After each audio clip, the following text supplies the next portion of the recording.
te zo chung I thiam tiro nam pui chung pui chia thiama alo mom mange thiam inga viau lai hiam inun ber hi chia thiam lawang ti valom em mi tunan chia reng che mi tunan khi reng che status and stock ilom zong an phok kan ti kan soi kan khoi kan en mangin sing nun thon thu kan sia chesi a tang va te u hei shring ro chazana nala mai nut en su an no victor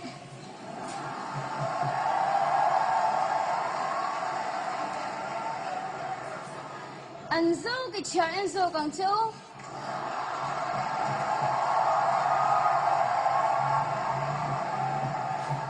an rim tu na chuan thlem lung oi chu su se an thin lung thlir zok ro ngai te nung lam vor po piang thang kher su in me chin khut ni lo chuan u chuang tu ke in chi chi po gal san ro I chom zo lo palang e pathian ni singa fa de tholom sematan chuan thangang che mari anga nun moi le chung chai mi ke mang chi hi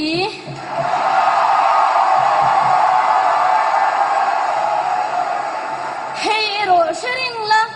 nupuya tan chuan me chiang nge ni ro se tat maya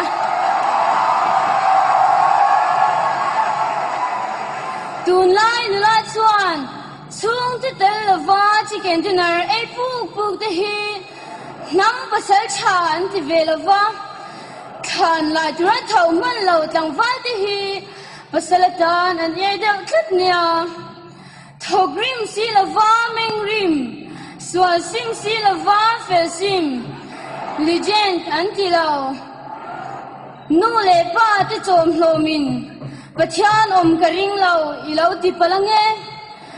nang I om chuan pathian om lu tu kang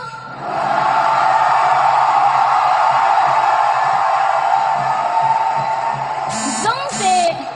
be seila acha ten ya mag deu chumo minun ro ka piang ba ri ring thiam nei lawa piang an samamak mi padik tak chuan tum anaya aman ape masachin pathian le mi dang tan in seng so chin te hi nulaten amen kan ti chuan ni hey hi smartphone ni a mi then khatan iPhone ni social media hi social media tan mangsula social media mang heksu I chung ka chuak chu chi a al khongai na tel ni zel zo grose mi fatin e zonna finna rongbol nan an man lai hian guzung pui lian pui changin selo khop mai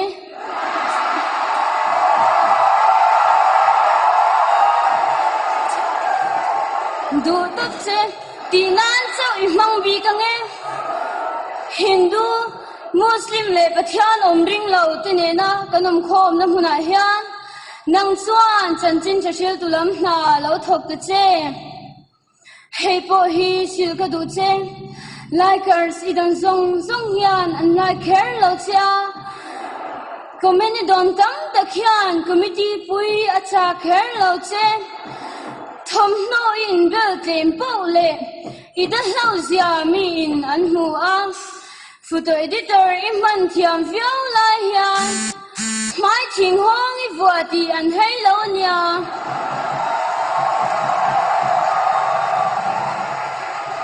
thu cha apiang swan kwa zung zung ching te hi mi fel siat ni tlem an ni du phian an ti chu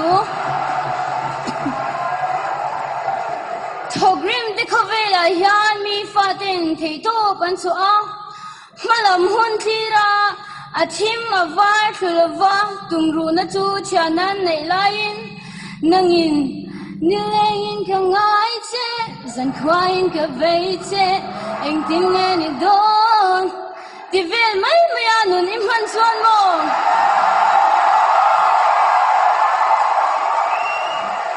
an break le thawang che karam tan inge ka ti thei ti in thawla thokla ziaom te mizo mai cha ten hei kan nge na cheu mizo mi pa te o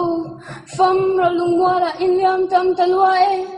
doi tui le ru ha mo mai ban san te o in tel lovim zaram siam kan zom love shei choi kan huam law sin in tel lovin than le kan zom law har te o har mo te o Kovela hian ing ti turing nge siam tun min duan le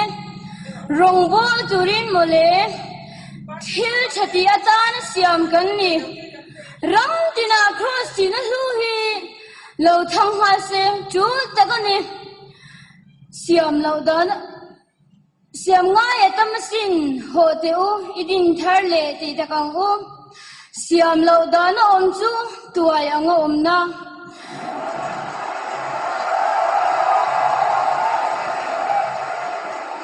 du dana om chu du lo dana om na iswa du dana om chu chatua na nun na kalome